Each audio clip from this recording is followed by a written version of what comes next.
Hello. Hello, hello, hello. Welcome back. Spring break. See, I'm hiding in my daughter's room today. Let's see, pink. I'm actually sitting at her vanity. Check this out. Oh, yeah, this is my desk for the day. Look at all that weird jewelry. Oh, yeah. Anyway, I hope you guys enjoy your restful time. I hope you're not getting too bored and all that fun stuff. Let's see. We're back. More of the same. Going to continue doing what we're doing. As far as grades go, I know grades are due, I think, at the end of this week or middle of this week. I believe we have 9. I believe that everything's in except for maybe that one writing assignment, GMOs. If we have 9, I'm going to stop it there. I think we'll be okay with what we have for third cycle so far. So that means the stuff you do today is going to be for fourth cycle. I'm still grading it. It's going to be for fourth cycle. We have a quiz this week. It'll be fourth cycle. So I'm tentatively saying right now that everything from this moment on is going to be fourth cycle. So make sure you get in and check your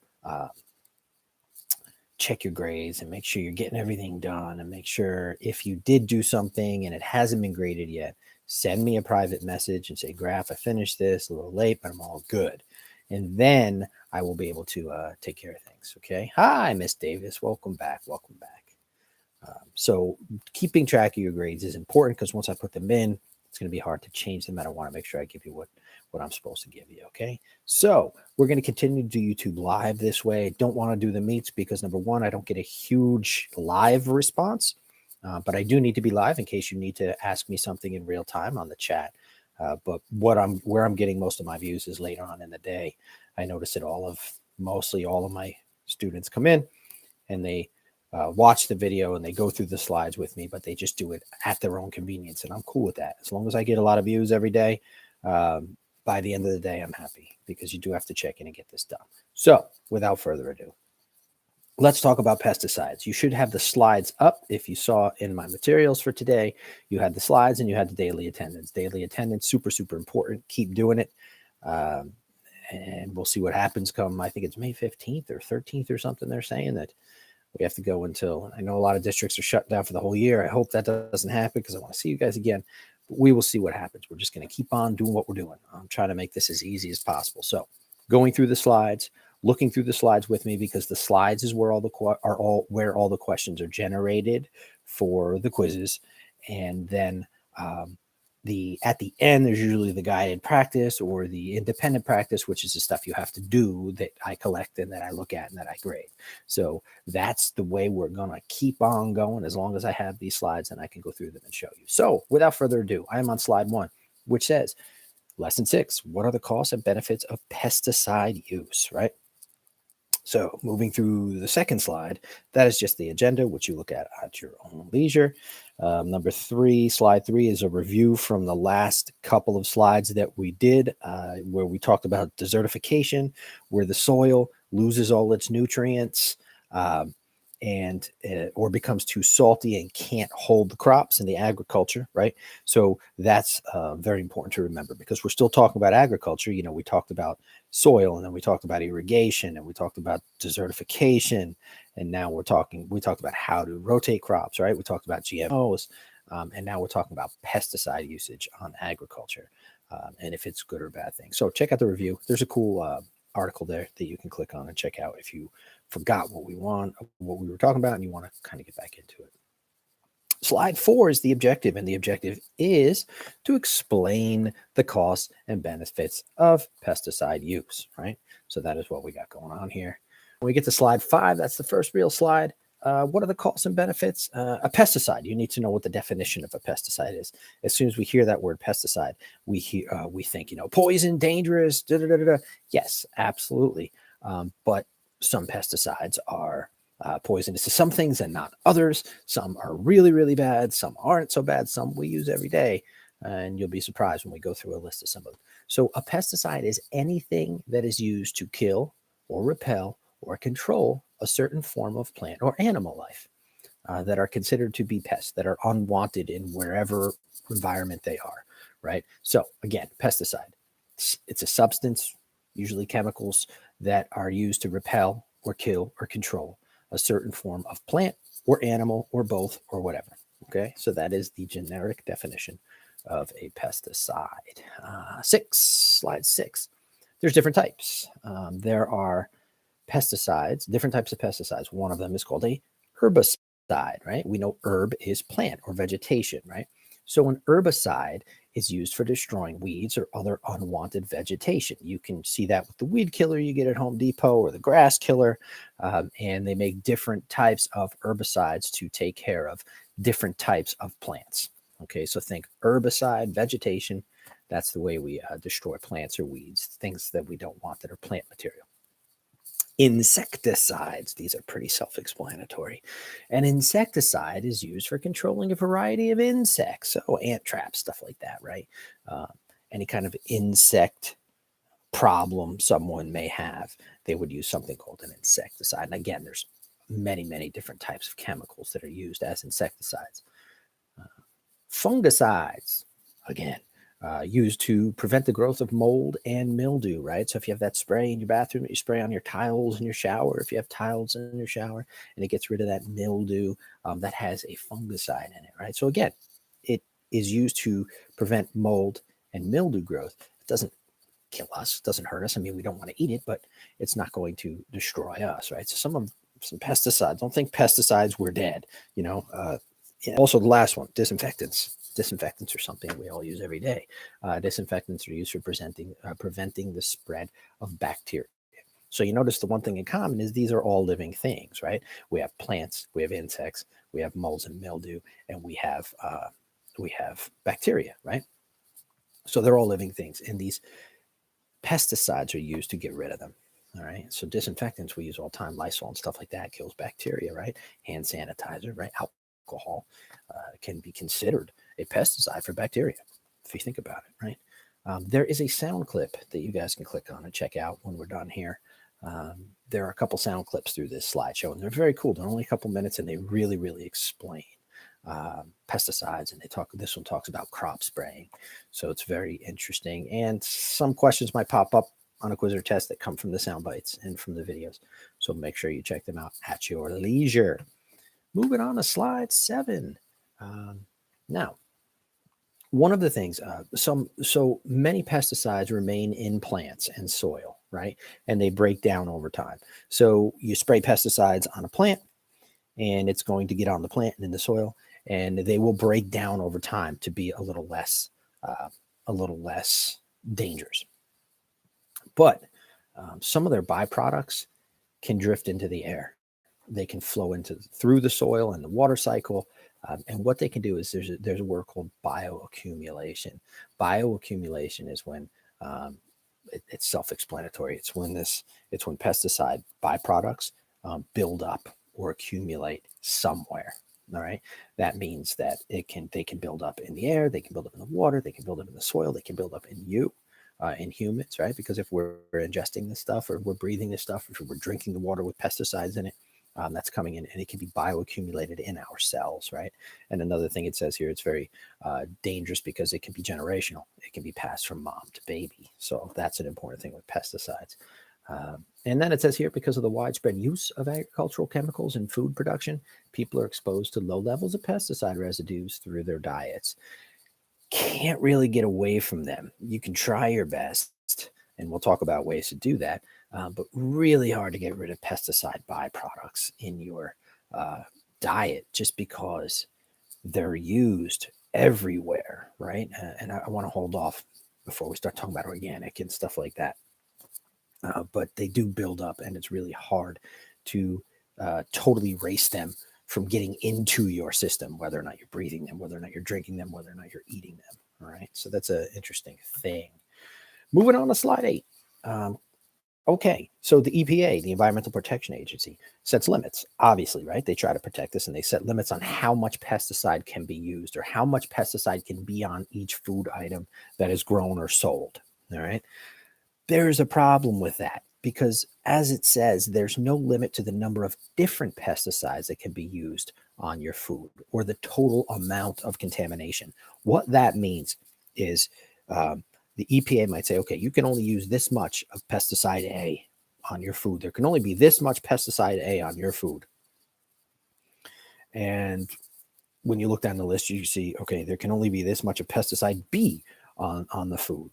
And then you can look down the list and say, okay, and there should only be this much pesticide C, right? So that's fine. But what industry does is they take that pesticide A, which is in the EPA amount.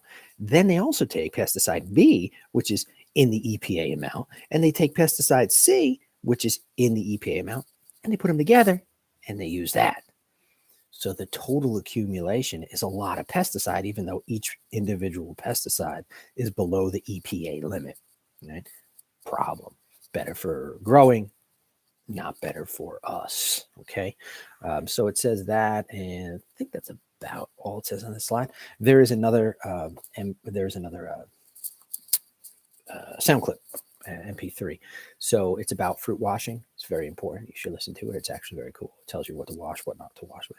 Then this picture on slide 8 is actually interesting. I was looking at this and I was trying to figure out why, or if there was a rhyme or reason to what there was. On the left-hand side of the picture, you see the dirty dozen. Those are the ones that tend to have a lot of pesticides in them, the produce. And on the right-hand side, these tend to have the least amount of pesticides in them. So at first I was thinking, oh, well, if it's porous and the pesticide can sink in, maybe that makes it bad. But there's plenty of things on the left side, on the dirty dozen, that aren't porous, right? And there are some on the clean side that are very porous. So that theory just blew out of my mind. It wasn't that. So I'm looking at it and I'm thinking that the ones on the left, the only thing I can conclude is the ones on the left, the ones that tend to be dirtier, are the ones that need more pesticide because they have more pests that eat them. All right. When I look at the right side, I look at onions. There's not too many pests for onions. They don't like it. They don't taste right, right? The smell, the chemicals, they don't go after them as much. Avocados, look where they're grown. There's not too many pests in the areas where they're grown, right? So you don't need a lot of pesticide on them. So I think it's the amount of pesticide being sprayed on these and not the individual pieces of produce that makes it more susceptible or less susceptible. What it's saying on the dirty dozen, if you're going to be eating a lot of produce on the dirty dozen side, on the worst side, on the left there, you should probably buy those organic. And organic means grown, naturally without pesticides or with a natural pesticide, which is a little different. We'll talk about that.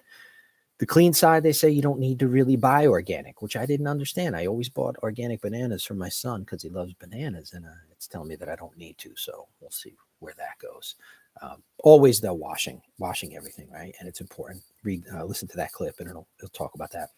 Soap and water isn't the best way because the soap residues can stay in the produce. And then you can get soap in your system, which isn't good for your digestive system. So they say vinegar is the best way to do it. I'm going to be honest, I didn't listen to this MP3. I listened to the first one. I didn't listen to this one. So I don't know what they're going to suggest, but I think the thing that you should be washing with, and they might talk about, is vinegar, okay? Because that gets off all the pesticide residue. All right, slide nine. What are the cost benefits again? So 3% of Americans tested by the CDC, we're all familiar with the CDC recently, had metabolites of this banned pesticide, chloropyrifos or something. And it's a neurotoxic insecticide in their urine. So 3% of Americans tested by the CDC had this banned pesticide in their urine. And it happens to be a neurotoxic insecticide. So it's used to kill insects, but it's banned because it's dangerous. All right. So it in their urine, right? So it's interesting. Even though DDT is a historically famous pesticide that did a lot of damage in the 60s. And I'm going to save that because some of you may be looking that up at the end of this slideshow. But it is a very famous pesticide because of how dangerous it was. So dangerous, that in 1972, even when we didn't care about anything like this, we knew how bad it was, and they took it off. They said we have to ban it. And since DDT hasn't been used in the U.S. since 1972, look at this: 99% of Americans still test positive for DDT degradants. So that means there are still those chemical combinations. What does that tell you? That tells me that somehow this stuff is still being used. Now, obviously, it's not going to be called DDT. Maybe the industries that were using it and selling it restructured it, put some different molecules in it, named it something else. Whatever it is, if it's effective on crops, industry's going to use it. And even though it was really, really dangerous to the human population, for some reason, 99% of Americans still test positive for it. Or the degradants, as I should say, not actually, but the broken down byproducts. So that's a very interesting thing.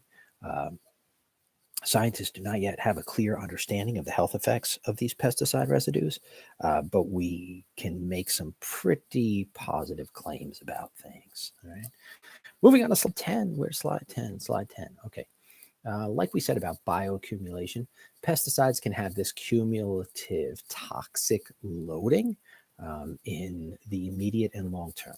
Right? Each person accumulates things differently and responds to chemicals differently. So you have to know that everybody's body is a little different. Everybody's body processes things a little bit differently. We don't all do it the same way, just like digestive systems or metabolism. We're all a little bit different.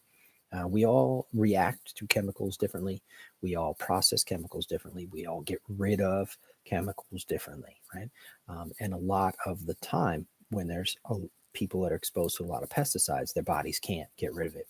So you have this thing called toxic loading, and it's just this accumulation in there. Okay. Now, obviously, also on this last bullet point, evidence suggests that children are particularly susceptible to adverse effects from pesticides. And a lot of those are neurodevelopmental. So think about the nervous system, think about muscles, think about brain. Everything has neurons firing. Those are our signals to move and our signals to think and our signals to do things. And developmentally, when that stuff is stunted, you can have a lot of different issues, which you'll probably be looking at the end of these slides or when you do some work on this. So the toxic loading is a problem. We have to be able to process and get rid of the things that we eat so they don't build up in our systems and cause issues. All right. Slide 11. So this is the one that really hits home. This is the one where if you think about most of the major things in society, at least American society, pretty much all over the world though, you think about things like ADHD in children. You think about autism rates going up.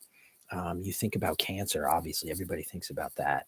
You think about breast cancer when you think about women, especially, not recently, but in the last 15 years, it's been such on the forefront of issues with women. So you can see here that there are pesticides that are tied to a lot of these issues. For instance, there's an entire class of pesticides. They're called organophosphates. They've been linked to higher rates of ADHD in children, right? This herbicide atrazine, found in 94% of our water supply, has been linked to birth defects, infertility, and cancer. Women exposed to pesticide endosulfan during pregnancy are more likely to have autistic children. Girls exposed to DDT before puberty. Now remember that the couple slides ago, it said 99% of people tested positive for having DDT in their system or byproducts of DDT. Girls exposed to DDT before puberty are 5 times more likely to develop breast cancer. These are huge things. These cannot be denied. Now, these are all pesticides. Some of them are banned. Most of them are banned, but some of them are used, right? Again, this atrazine, right? It's found in 94% of our water supply. And so this is something that's being used to kill pests, to kill insects on farms, in agriculture, and in industry. It's needed to grow this stuff because they need to grow so much of it. And they want to grow it faster and grow this stuff because they need to grow so much of it. And they want to grow it faster and they want to grow it. They want 100% of their crop to be there. So very, very, very eye-opening. We know everything kills us, right? Too much sugar kills us. Too much caffeine kills us. Too much of this kills us. Too much alcohol kills us, right? We get that, everything in moderation, but you're putting things in your body that you don't know. I know I'm drinking coffee, right? I know I'm having a beer. You don't realize that you're putting some of this other stuff in your system when you think you're eating healthy. Hey, I'm going to have an apple. Hey, I'm going to have a salad, right? You just don't know. So that's the scary part, not knowing. Moving on to slide 12. There's something, and again, in slide 12, it's saying, okay, there's some costs to using pesticides. There are some benefits to using pesticides, but pesticides are supposed to kill pests, right? And what's happening over the last bunch of years, even since the 80s, is that the pests are becoming resistant do the pesticides.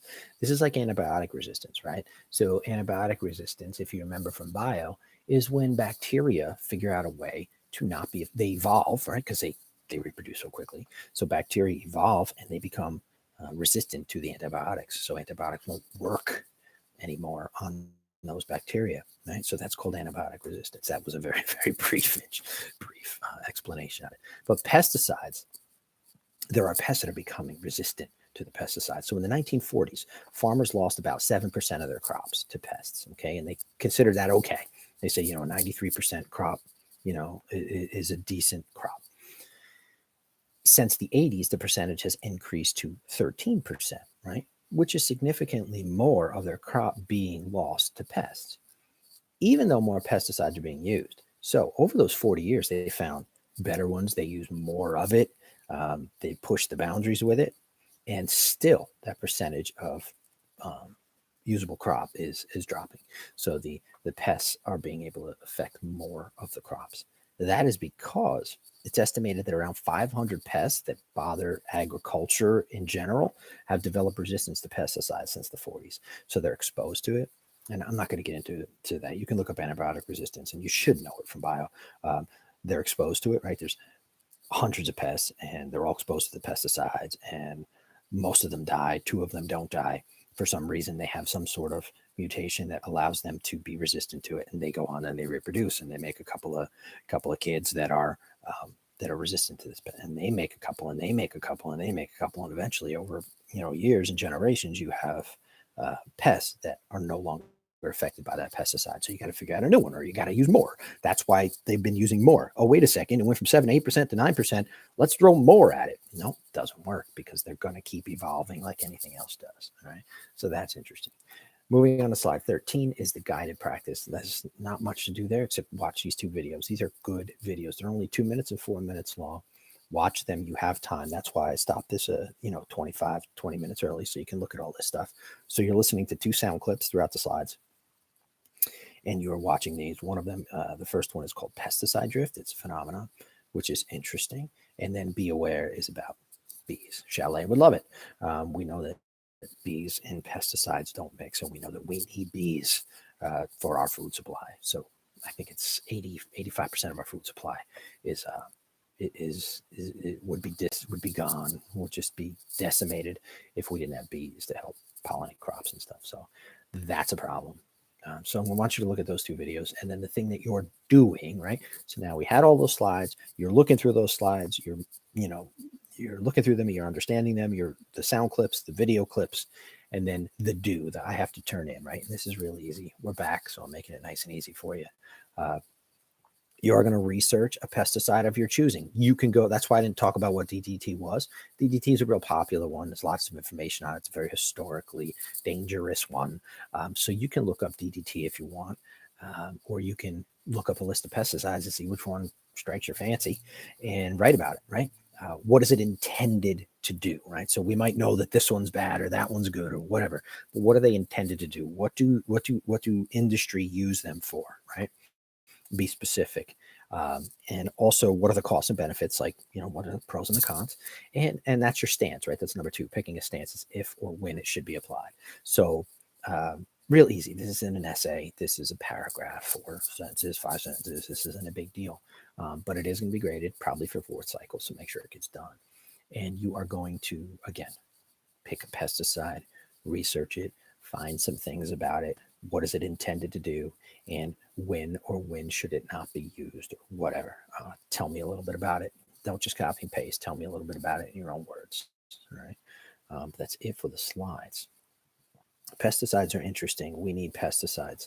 And it's really hard. And it's funny. Some people are like, well, I just want to eat fruits and vegetables, and then I won't have any pesticides, right? Because that's what we traditionally think of them. Sometimes I'll stop at, like, I went to Wawa before work a couple times to get some coffee, and once I bought grapes, and I put one in my mouth, and the chemical, you could just taste chemicals. I was disgusting because they weren't washed properly or whatever, but you could actually taste it, and that's not good. So people say, okay, just, don't eat those, but it's everywhere. Think about Think about it. First of all, the water supply has pesticides in it, so you can't get away from that. The air you're breathing has pesticides, so you can't get away from that. And think about the other things. Think about like wheat and corn. Wheat and corn are in a lot of things that we eat. They are an ingredient in things we eat. So I'm not just saying grab an apple, stop eating an apple. Anything we're using with these ingredients, you can go buy an organic apple that doesn't have any pesticides on it. But then if you're turning around, you're eating wheat products or corn-based products that we're using, stock, regular pesticide-infused stuff, you're still putting pesticides in your system. And if you're one of the, some people are really, really sensitive to them. Some people can flush them out pretty easily. So if they do accumulate, they can cause a lot of problems. And they are dangerous for children, developmental issues. So, all right, I'm done. 12:05. All right, so I've been yapping for about 25 minutes. That gives you guys about another 25 minutes to look through the stuff and to get that paragraph written. There is a Google Classroom you're supposed to join for technology. I forgot the code, but I think you've probably heard about it already today. I can look at it real quickly. So there's a technology high school. Bear with me. I'm just signing in. There's a technology high school classroom that Mr. Reyes wants you to join. So the code, and I'm going to say it. I'm not going to write it down. I'm sure every other teacher, he said, make sure everyone says it. Wait, hold on 1 second. Where is it? Bear with me. Sorry.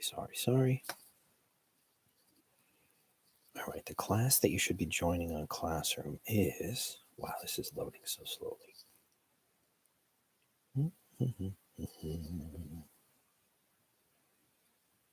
Loading. It's because I'm in my daughter's room and it's like in the top corner of the house, so it's far from the Wi-Fi. Where are we? Come on. Open up.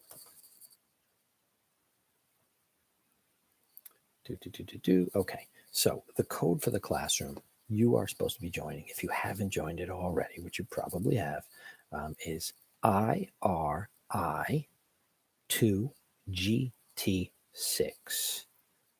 I'll say it again. IRI2GT6. That is what you are supposed to be joining. It is a Technology Panthers Google Classroom. So I think that's the way that they're going to communicate with you, the administrators. Good. Thank you, Miss Davis. So you'll see that in the chat too on the right-hand side because Miss Davis just put it in there if you're looking at this later because the chat does come up when you rewatch this. All right, I'm out of here. 27 minutes. I'm almost at my limit. Have a good day. Get the work done. Ease back into school. If you have any issues with me, hopefully you don't. Try to make it as easy as possible. We will definitely see you soon.